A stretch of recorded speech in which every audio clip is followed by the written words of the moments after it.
What's up, guys? Nabyar from StreamHangout.com, and we're getting underway with interview number 4 with a Norwegian streamer named VikingTrash. We're going to pop in here and ask her a few questions. All right.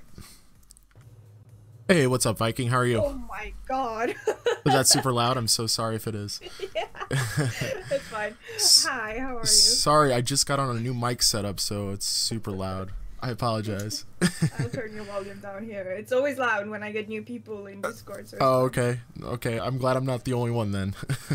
Oh my god. Also, I'm like super jumpy, so it's like not your fault. Well, let's just take a deep breath. You know, you got the makeup on. You know, it's only it's only 10 questions. We'll be okay. We'll get through this together. Okay. I'm glad I have some support. That's right. All right. All right. So, correct me if I'm wrong, but are you from Norway? Is that correct? Yes. Okay, perfect. I'm Norwegian, born and raised. Perfect. Just wanted to clarify that. So what's the gaming and streaming culture like there, and do you feel like it is on the rise? Do you feel like it's the same as like other places in the world, like especially like the US or anything like that, or? It's definitely very common now to be a gamer here. More than it was before, but I feel like everyone here is a gamer now. Interesting.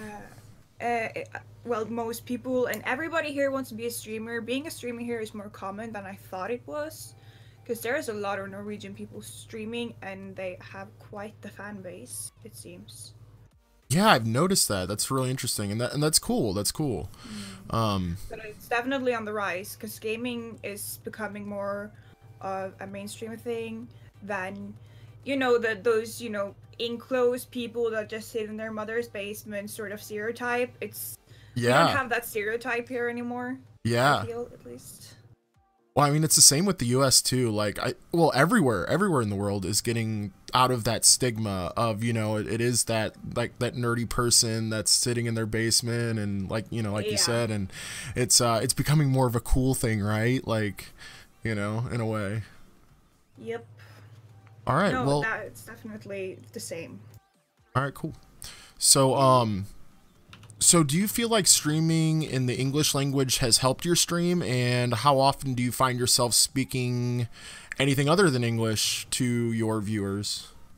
Well, I don't think I would have almost any viewers at all if I did not speak English. Actually, because I know people. I might have some, but then again, I feel like I can reach further with English. And the only times I speak Norwegian is if someone speaks Norwegian to me in chat, and I just assume that they either don't know English as well or don't speak English at all, because I do have some kids that stop by every now and then, and Norwegian children are not fluent in English until they are maybe like 10, 12 years old. They start getting a bit more fluent, maybe. Is that how you progressed with your English, or? It's kind of funny because people are like, why are you so good in English? Like, compared to many Norwegians, you're so good in English. And honestly, it was because I watched a lot of TV while growing up. Like, a lot. I didn't grow up with a lot of video games and such. I grew up and didn't have internet and Wi-Fi until I was 15. Okay. Then I moved to my dad and he had Wi-Fi, and I got my PC at that age as well. So I kind of grew up just playing video games over at my cousin's place, and that was mostly Mario. So I learned English through TV and music. Yeah, so like TV was your life for a long time. Yes, I watched a lot of sitcoms, a lot of that 70s shows. Scrubs, yeah, stuff like that. Very cool, very cool. All right, so you've been streaming since February, correct? Yes, February. And so you're coming up on your year anniversary. How do you feel about your journey so far? The first thing I thought when I thought about, like, way back when I started, I started thinking about how I felt when I first started and how I feel now. Yeah. And man, I was not prepared for how hard streaming is. Because it's been really a hard grind and a lot of talking to people and networking and hanging out in probably hundreds of people's channels and just, you know, trying to make friends. Yeah, and absolutely. trying to connect. So it's hard to stream. Like all these people streaming, and I just have to salute them because it's such a hard hobby to do if you want to get somewhere. Sure. So guys, make note of that. If you are a fellow small time streamer, you got to put in the work. You got to put in the work, you know. Definitely. Got to put in the work. All right, cool. So anything you do now as a streamer that you wish you would have done as a brand new streamer? I.e. networking or anything along that, you know, along that nature?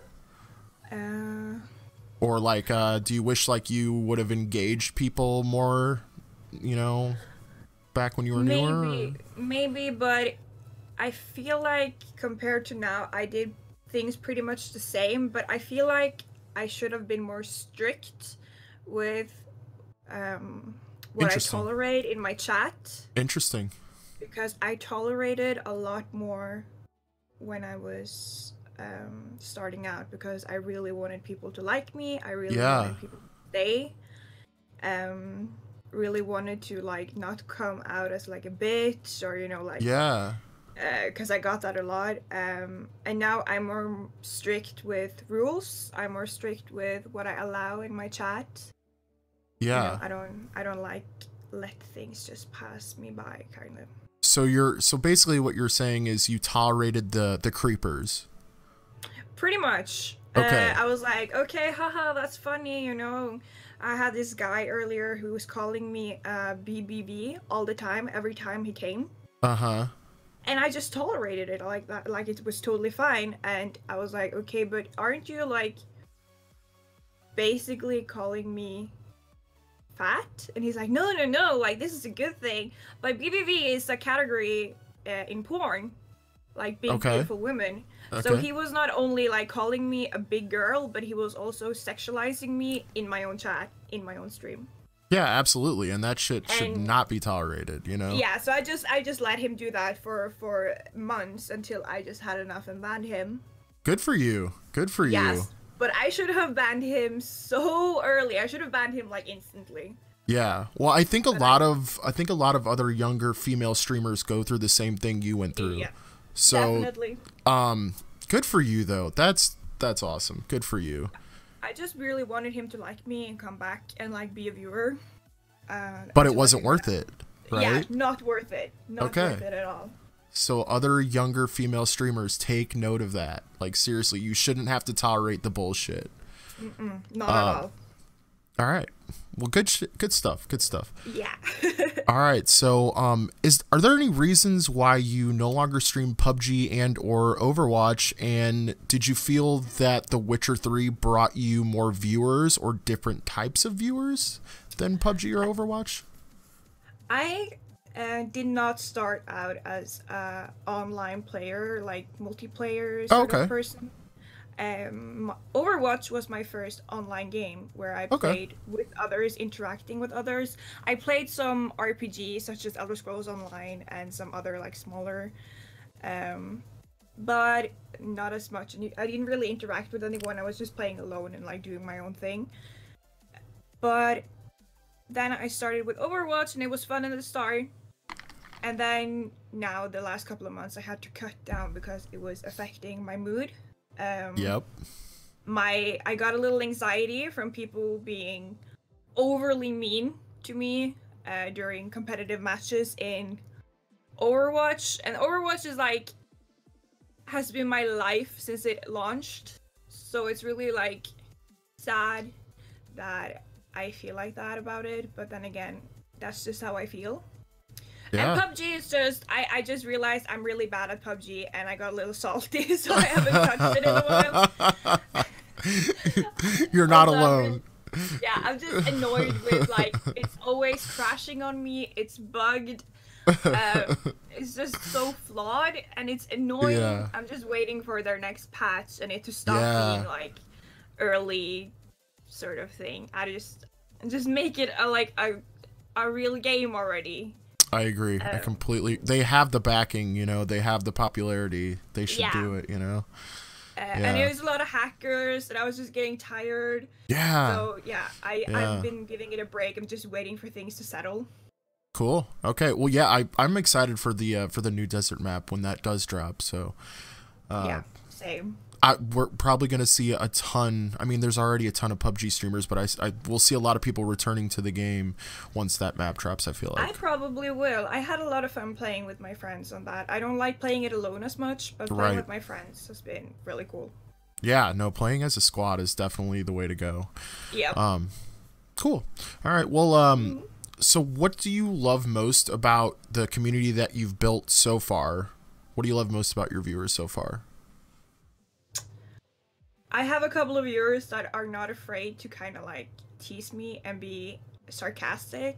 Yeah. Which of course in the moment pisses me off, but also is hilarious. Yeah.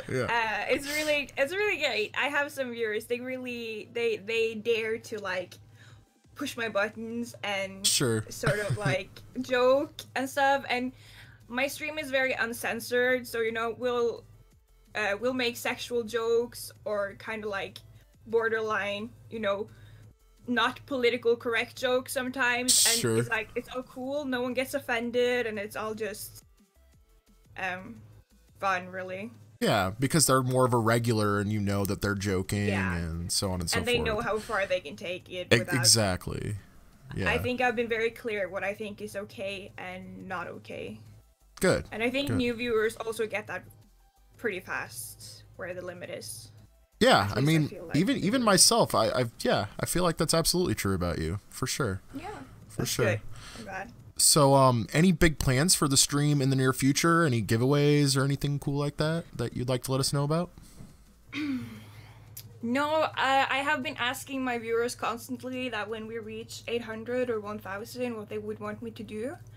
And I've been throwing a few ideas around, like doing cosplay or trying to do cosplay. Or like do something else, but people have not been liking any of the ideas so far I've been throwing out, it seems. So I don't know. And I am not a huge fan of giveaways myself. Okay.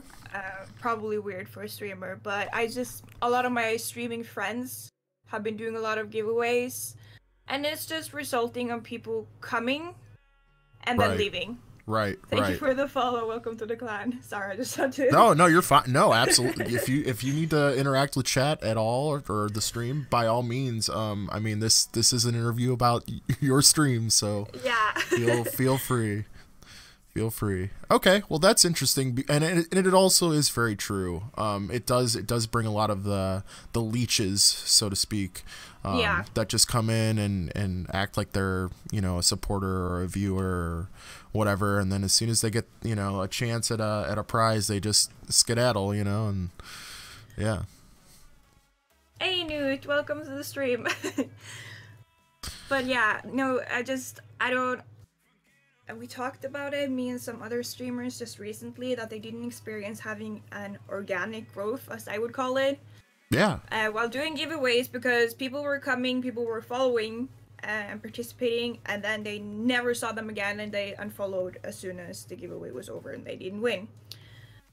Also, I am on a very, very tight budget. I live on as little money as possible during the weekdays. Like, I eat very cheap dinners just to, like, you know, make it through the week and try to save some money when I'm done with university. Yeah. So I see some giveaway like keyboards and stuff. I do not have the economy for that. Yeah, for sure. Being a broke college kid or university, as you would call it, sucks. It really does suck. Yeah, I'm streaming with a lot of used equipment, like equipment that I have found, been given, or like someone has like, I don't need this anymore, you can take it, sort of thing. Yeah. So yeah, I am definitely not prioritizing buying new expensive equipment for myself or for giveaways at the moment. Yeah, because I mean, you'd want to buy it for yourself first, right? To like improve the stream quality, which by the way, your stream quality is proper. So I mean, hey. Thank you, appreciate that. You know, yeah, you definitely want to like buy something nice for yourself to get the stream, the stream quality up before you even do a giveaway, and that's totally understandable. Definitely. The last thing I bought, I was given donations to buy it, and that was my microphone that I'm currently using because people were complaining a lot about my microphone that I had on my headset.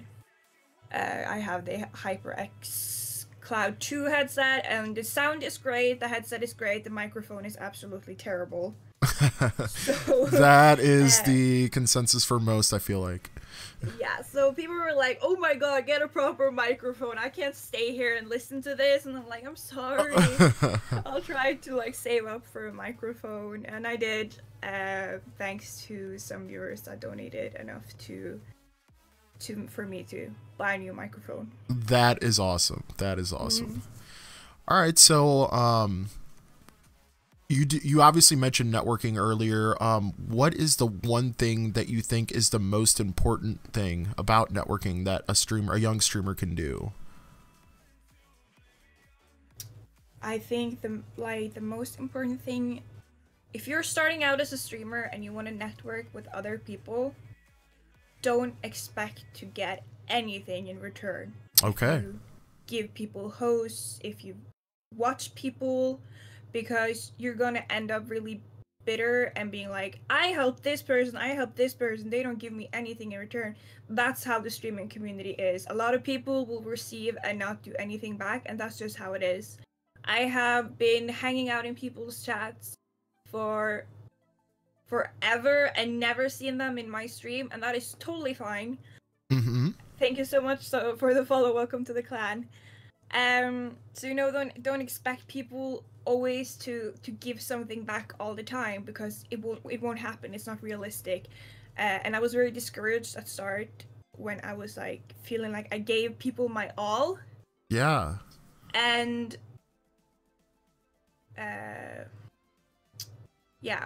just don't expect it, really. That's interesting, and thank you for sharing that with us. Because there is a sense of like a bit of a like people being savages as far as like streamers, connecting to other streamers and stuff like that. So really important to note that. Yeah, thank you for sharing that with us for sure. So what streamer or streamers do you look up to the most? Who's inspired you in your streaming journey? Well, I started out as an Overwatch streamer. That was the only game I streamed, and that was the game that made me want to stream. Sure. I based my whole overlays and everything on Diva's color codes. So all my pink stuff on my Twitch is her color codes.